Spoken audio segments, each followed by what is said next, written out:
J'en oubliera jamais l'instant où cet inconnu s'est tourné vers moi, mon crucifix entre les mains, et m'a dit que Dieu lui avait révélé en songe que quelqu'un avait jeté cette croix dans la rivière, portant une douleur incommensurable. Mon cœur a failli s'arrêter. J'étais absolument certain que personne ne m'avait vu ce soir-là, lorsque j'ai marché jusqu'à la Seine, et dans un moment de désespoir absolu, j'ai lancé mon crucifix dans les eaux sombres.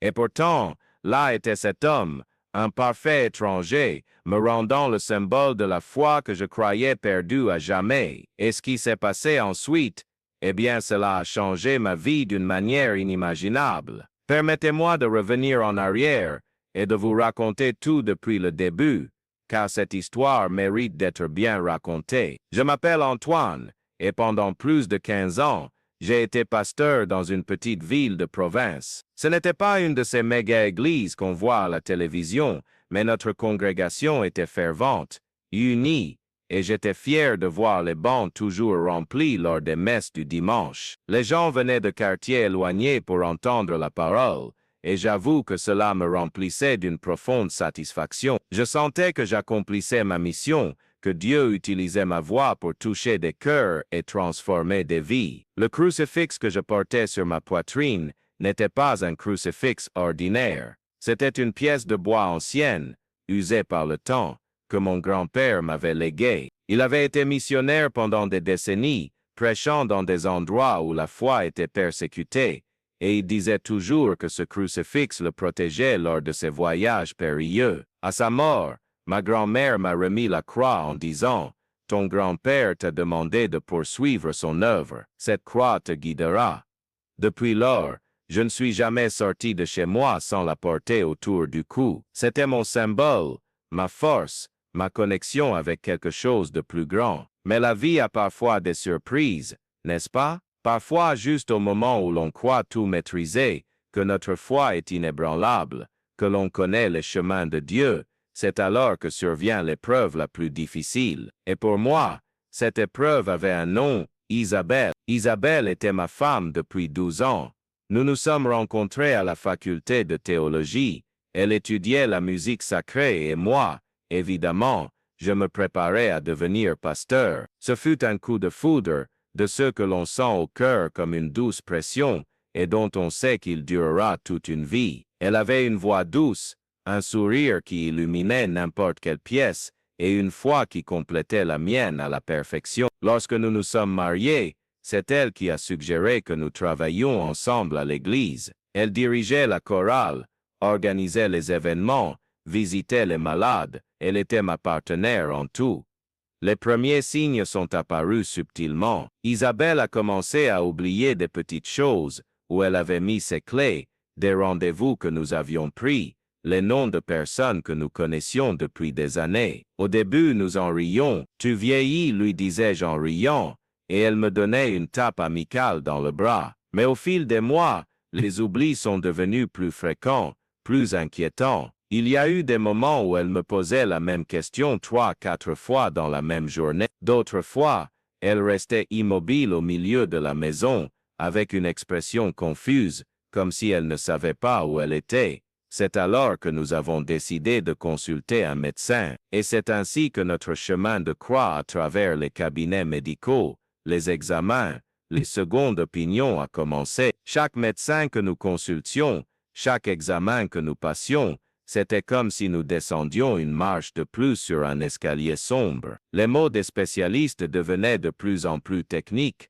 plus froids, plus effrayants. IRM, biopsie, analyse génétique, jusqu'au jour où, assis dans une salle blanche et froide d'un hôpital, nous avons entendu le diagnostic qui allait changer nos vies à jamais. Votre femme souffre d'une forme rare de dégénérescence cérébrale précoce, a dit le neurologue avec cette voix professionnelle que les médecins utilisent lorsqu'ils veulent atténuer l'impact d'une nouvelle dévastatrice. C'est une maladie dégénérative et irréversible. Malheureusement, nous n'avons pas de traitement efficace pour cette maladie spécifique.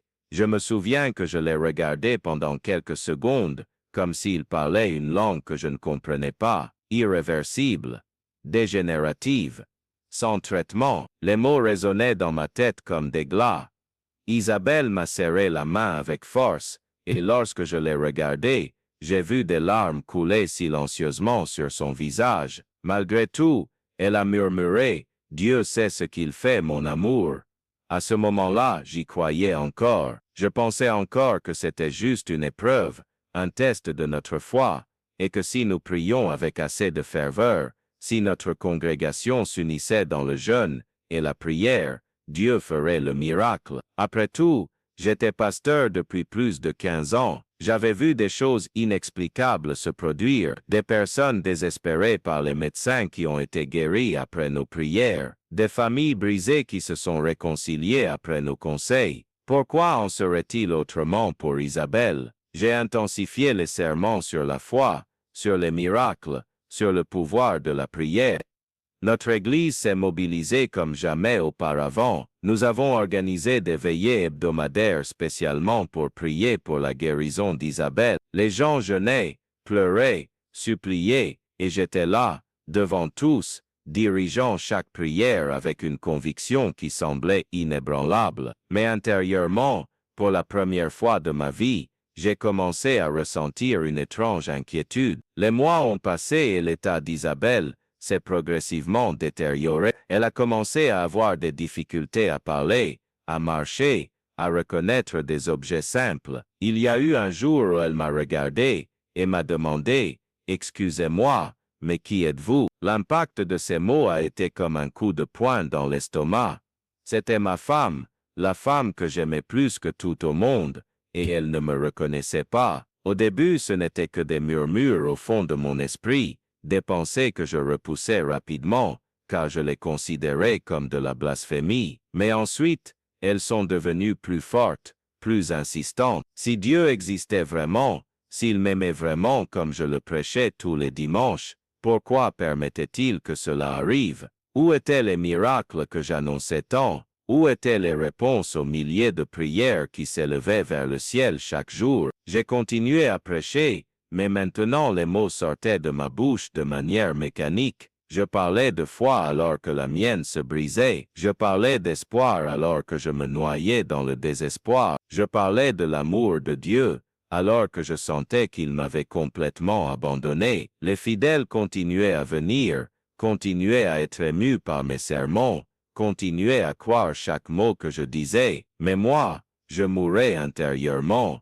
Les nuits étaient les pires moments. Isabelle dormait à mes côtés, parfois agitée, parfois murmurant des choses sans signification, et je restais éveillé à regarder le plafond. Je prenais ma Bible et j'essayais de lire, mais les mots semblaient sans vie, sans pouvoir. Je priais jusqu'à ne plus pouvoir, mais c'était comme si mes paroles heurtaient le plafond et revenaient vides. Le crucifix de mon grand-père, qui avait toujours été mon symbole de force, a commencé à peser sur ma poitrine comme une chaîne. Et vous qui m'écoutez, si vous avez traversé ou traversé une crise de foi, s'il vous plaît, abonnez-vous à la chaîne, car des histoires comme celle-ci doivent être partagées. J'ai besoin que vous sachiez que vous n'êtes pas seul dans ce voyage, qu'il y a de l'espoir même dans les moments les plus sombres.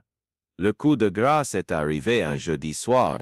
Isabelle avait passé toute la journée sans me reconnaître, me regardant comme si j'étais un parfait inconnu. Le soir, elle a eu une crise convulsive forte que nous avons dû appeler une ambulance. À l'hôpital, après des heures de procédure, les médecins m'ont appelé pour une conversation. Le neurologue, le même qui avait posé le premier diagnostic, a été direct. « Pasteur, votre épouse est tombée dans le coma. Nous ne savons pas si elle se réveillera. » Tombée dans le coma, les mots ont résonné dans ma tête comme un cri. Je suis resté là, immobile dans le couloir de l'hôpital, le regardant sans pouvoir assimiler ce que je venais d'entendre.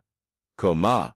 Après tout ce que nous avions déjà traversé, après toutes les prières, tous les jeûnes, toutes les larmes, maintenant ça, je suis rentré à la maison comme un fantôme. L'Église organisait une veillée spéciale pour prier pour Isabelle, mais je ne pouvais pas faire face à ces gens, je ne pouvais pas monter sur la chaire et parler d'espoir alors que le mien avait disparu, je ne pouvais pas diriger les prières alors que je ne croyais plus que quelqu'un écoutait. C'est alors que j'ai pris une décision qui, à ce moment-là, semblait être la seule chose logique à faire.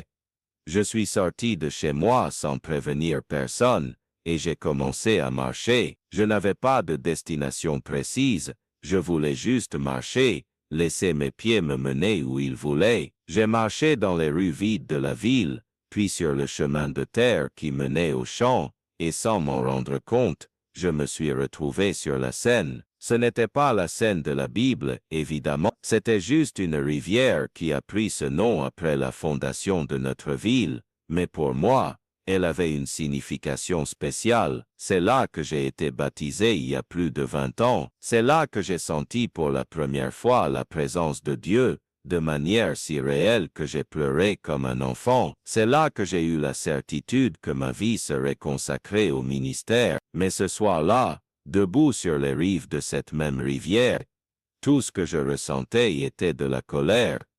Colère contre Dieu, colère contre la vie, colère contre moi-même pour avoir cru en des promesses qui semblaient vides. Le crucifix de mon grand-père pesait sur ma poitrine comme s'il était fait de plomb. Je l'ai enlevé de mon cou, et je l'ai regardé dans la paume de ma main. Cette croix que mon grand-père avait portée dans tant de missions, qui avait été ma compagne pendant tant d'années, qui avait symbolisé ma foi inébranlable.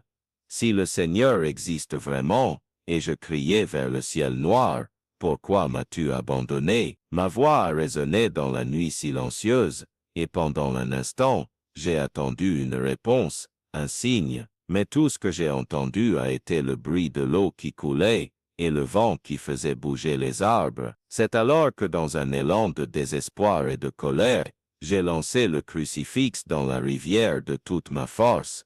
J'ai entendu le petit splash lorsqu'il a touché l'eau, puis le silence. Je suis resté là pendant quelques minutes, regardant la surface sombre où mon symbole de foi avait disparu. J'ai senti comme si j'avais enterré non seulement le crucifix, mais toute ma spiritualité avec lui. Je suis rentré à la maison en marchant lentement, sentant un vide dans ma poitrine que je n'avais jamais connu auparavant. La maison était silencieuse, froide, et pour la première fois depuis des années, je n'ai pas fait ma prière avant de dormir. J'ai pensé que j'avais perdu ma foi pour toujours dans cette rivière. Le lendemain matin, j'ai été réveillé par des coups désespérés à la porte. C'était mon neveu Lucas, un garçon de 16 ans, le fils de ma sœur.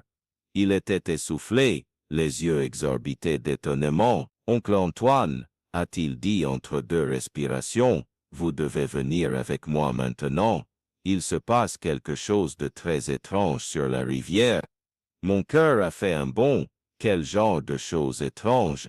Il y a un homme là-bas, un type que personne ne connaît. Il tient quelque chose et dit qu'il a fait un rêve, que quelqu'un a jeté quelque chose dans la rivière et qu'il devait aller le chercher. J'ai senti un frisson parcourir mon échine. Cela ne pouvait pas être une coïncidence. Réticent, mais poussé par une curiosité que je ne pouvais pas expliquer, j'ai suivi Lucas jusqu'à la rivière. Lorsque nous sommes arrivés, une petite foule commençait à se rassembler. Au centre, se tenait un homme que je n'avais jamais vu de ma vie. Il devait avoir une cinquantaine d'années, les cheveux grisonnants, vêtu simplement, et son visage exprimait un mélange de sérénité et de détermination. Il était agenouillé au bord de la Seine, tenant quelque chose dans ses mains. En m'approchant suffisamment, le choc m'a presque terrassé. C'était mon crucifix, cette même croix en bois que j'avais jetée dans la Seine la nuit précédente, se trouvait là, dans les mains d'un parfait inconnu. L'homme leva les yeux et se mit à parler, sa voix possédant une qualité étrange, comme si chaque mot était soigneusement choisi. Si, fait cette nuit, j'ai fait un rêve très clair, dit-il, regardant la petite foule rassemblée autour de lui. Fais-tu, j'ai vu quelqu'un marcher jusqu'à cette rivière, portant une profonde douleur. J'ai vu cette personne jeter cette croix dans l'eau, non par manque de foi, mais parce que la douleur était plus forte qu'elle ne pouvait la supporter seule. Mon cœur battait si fort que j'étais sûr que tout le monde pouvait l'entendre. Comment pouvait-il savoir c'est? Comment était-ce possible c'est? Dans mon rêve, continua l'homme. Fait une voix m'a dit de venir ici tôt le matin et de chercher parmi les pierres. Elle m'a dit que je trouverais ce crucifix et que je devrais le rendre à la personne qui l'avait perdu. Elle m'a aussi dit que cette personne avait besoin de savoir que Dieu ne l'avait pas abandonné, qu'il était simplement silencieux comme la graine avant de germer. C'est alors qu'il se retourna lentement et me regarda droit dans les yeux.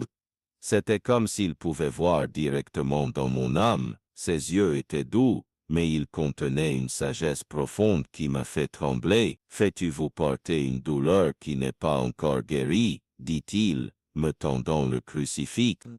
Mais Dieu ne vous a pas abandonné, il est simplement silencieux, comme la graine avant de germer. Fais-tu ces mots m'ont frappé comme la foudre. Des larmes ont commencé à couler sur mon visage malgré moi. Comment cet homme pouvait-il savoir exactement ce que je vivais?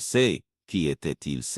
Et comment le crucifix était-il revenu? J'ai pris la croix, les mains tremblantes. Elle était exactement comme je m'en souvenais, ni plus humide ni plus sèche qu'elle ne devait l'être.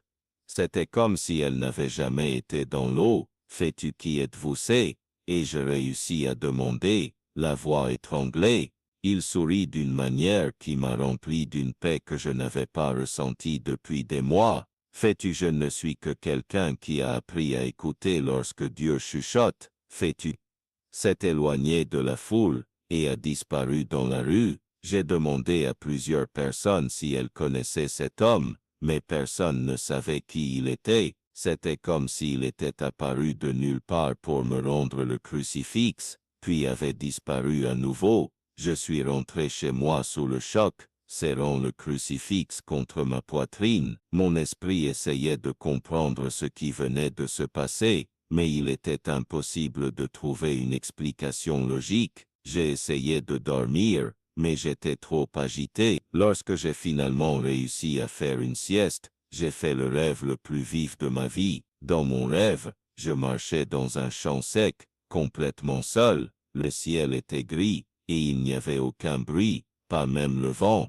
Je marchais sans direction, me sentant perdu et abandonné. Mais alors, à l'horizon, j'ai vu une silhouette familière. C'était Isabelle, mais pas l'Isabelle malade que j'avais laissée à l'hôpital. C'était l'Isabelle en bonne santé, rayonnante, avec ce sourire dont j'étais tombé amoureux il y a tant d'années. Elle ne parlait pas, mais elle tendait la main en montrant quelque chose. J'ai suivi la direction de son doigt, et j'ai vu un arbre tordu au milieu du champ. C'était un arbre étrange, à moitié mort, mais qui, au centre du tronc, avait un trou en forme de croix, et à l'intérieur de ce trou, pulsant comme un cœur, se trouvait un crucifix. J'ai commencé à courir vers l'arbre, mais plus je courais, plus il semblait s'éloigner. Lorsque j'ai finalement été prêt, le crucifix s'est envolé du tronc et est venu directement dans mes mains. Au moment où je l'ai touché,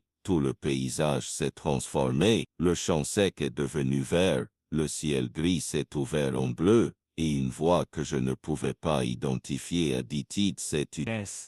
Hadren a été planté.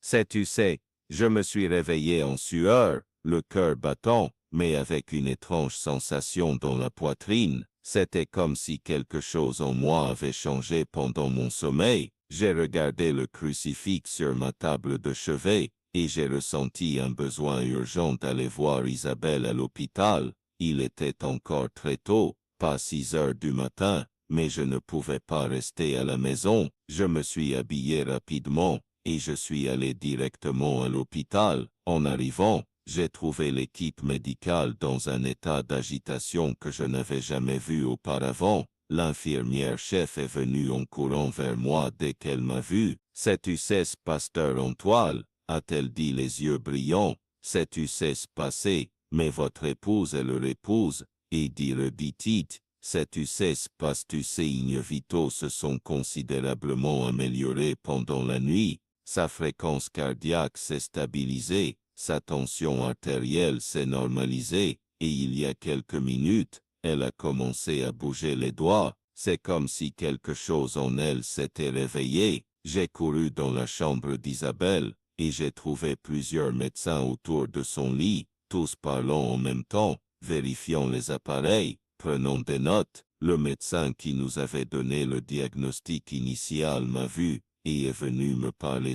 Tu sais, pasteur, en 20 ans de médecine, je n'ai jamais rien vu de tel. Votre épouse était dans un coma profond depuis 3 jours, tous les indicateurs indiquant une détérioration progressive, mais pendant la nuit, tous ces signes vitaux ont commencé à se normaliser. Nous ne pouvons pas expliquer ce qui s'est passé.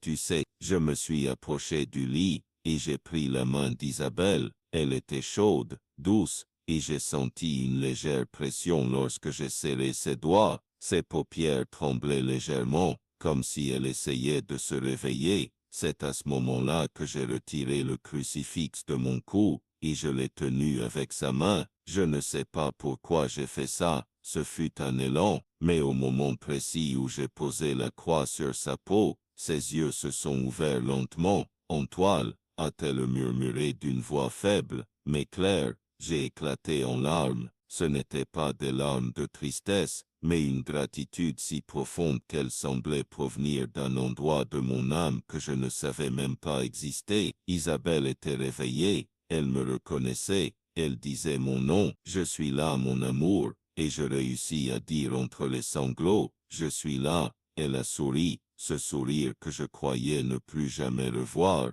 et a murmuré, j'ai rêvé de toi. J'étais dans un endroit très beau, et une voix m'a dit de revenir, que tu avais besoin de moi. Les jours suivants ont été marqués par une guérison que les médecins qualifiaient d'inexplicable. Isabelle n'est pas seulement sortie du coma, mais elle a aussi commencé à récupérer les fonctions cognitives qu'elle avait perdues. Lentement, elle s'est souvenue de personnes, d'événements, de détails de notre vie ensemble. Ce n'a pas été une guérison instantanée et complète, mais un progrès qui défiait tout ce que la médecine connaissait de sa maladie. La nouvelle s'est répandue dans la ville comme une traînée de poudre. Des personnes qui priaient pour Isabelle depuis des mois ont commencé à venir à l'hôpital pour voir de leurs propres yeux ce qui se passait. L'Église, qui s'était tant mobilisée pendant ces mois difficiles, était dans un état de célébration permanent, mais pour moi, le plus grand miracle n'a pas seulement été la guérison d'Isabelle, ce fut la transformation qui s'est produite en moi. Cette expérience sur la scène, la rencontre avec l'homme mystérieux, le retour du crucifix, le rêve, puis l'amélioration soudaine d'Isabelle, tout cela m'a fait comprendre quelque chose de profond sur la nature de la foi. Lorsque j'ai recommencé à prêcher, mon style avait complètement changé. Je ne criais plus de la chair comme je le faisais auparavant. Je ne promettais plus de miracles avec la même certitude qu'avant. Au lieu de cela, je parlais de doute, de moments sombres, de la façon dont même la foi a parfois besoin de mourir pour renaître différemment. J'ai raconté à la congrégation matrice le moment où j'ai jeté le crucifix dans la Seine, comment j'avais remis en question tout ce en quoi je croyais. Beaucoup de personnes ont été choquées au début. Comment un pasteur pouvait-il admettre avoir douté? Mais ensuite, j'ai réalisé que mon honnêteté a permis à d'autres personnes de partager leurs propres doutes, leurs propres moments d'obscurité. L'Église a changé. Nous n'étions plus une congrégation qui faisait semblant d'avoir toutes les réponses. Nous étions une famille qui marchait ensemble à travers les questions, qui se soutenait dans les moments difficiles, qui célébrait les miracles petits et grands avec une gratitude authentique. Isabelle s'est presque complètement rétablie. Je ne peux pas dire qu'elle est redevenue exactement comme avant la maladie, car certaines marques sont restées, mais elle a recommencé à chanter dans la chorale, à sourire, à être ma partenaire de vie et de ministère. Les médecins n'ont jamais réussi à expliquer ce qui s'est passé, et nous n'avons plus jamais essayé de comprendre scientifiquement. Nous avons simplement accepté cela comme un cadeau. Le crucifix de mon grand-père n'a plus jamais quitté mon cou, mais il a maintenant une signification différente. Ce n'est plus seulement un symbole de foi inébranlable, mais un rappel que même ceux qui guident les autres ont parfois besoin d'être guidés. C'est un appel que Dieu se manifeste parfois plus clairement dans nos moments de plus grand doute. Je n'ai plus jamais revu l'homme mystérieux qui m'a rendu mon crucifix. J'ai demandé à plusieurs personnes de la région, j'ai cherché dans d'autres villes, mais personne n'a su me dire qui il était. Certains disent que c'était un ange, d'autres pensent que c'était juste un homme bon qui a fait un rêve étrange. Je préfère ne pas spéculer, l'important c'est qu'il est apparu au bon moment avec les bonnes paroles. Aujourd'hui, lorsque je regarde en arrière vers ces mois d'obscurité, je comprends qu'ils étaient nécessaires. Ma foi était devenue trop dépendante et les résultats, trop basés sur la performance. Je prêchais sur l'amour inconditionnel de Dieu, mais inconsciemment, je croyais qu'il m'aimait parce que j'étais un bon pasteur, parce que je faisais tout correctement, parce que je ne doutais jamais. Apprendre à douter, paradoxalement, m'a appris à avoir une foi plus profonde, une foi qui n'a pas besoin de réponse à toutes les questions, qui peut trouver Dieu même dans le silence, qui fait confiance même lorsqu'elle ne comprend pas. Si vous qui m'écoutez traversez une vallée sombre, je veux que vous sachiez qu'il n'y a aucun problème à remettre en question, à douter, à vous sentir abandonné. Parfois, c'est dans ces moments que notre foi a l'occasion de se transformer en quelque chose de plus réel, de plus mature, de plus fort. Et souvenez-vous, tout comme mon crucifix est revenu flottant de la scène où je croyais l'avoir perdu pour toujours, parfois les choses que nous pensons avoir perdues ont une façon mystérieuse de revenir dans notre vie quand on s'y attend le moins. L'espoir peut sembler mort, mais comme la graine enterrée dans la terre sombre, parfois elle ne fait que se préparer à pousser plus fort que jamais. Le miracle n'a pas seulement été la guérison d'Isabelle, bien que cela ait été extraordinaire. Le miracle a été de découvrir que Dieu était présent même dans les moments où j'étais sûr qu'il m'avait abandonné. Il était dans mon désespoir, dans ma colère, dans mon doute. Il était dans la scène sombre où j'ai jeté mon crucifix, il était dans le rêve de l'homme inconnu, il était dans mon propre cœur brisé. Aujourd'hui, Isabelle et moi continuons à servir ensemble à l'Église, mais avec une perspective différente. Nous ne promettons pas que la foi va résoudre tous les problèmes, mais nous témoignons qu'elle peut nous soutenir dans n'importe quelle tempête. Nous ne prêchons pas un Dieu qui intervient toujours de manière spectaculaire, mais un Dieu qui marche avec nous-mêmes lorsque ses pas sont silencieux, et le crucifix.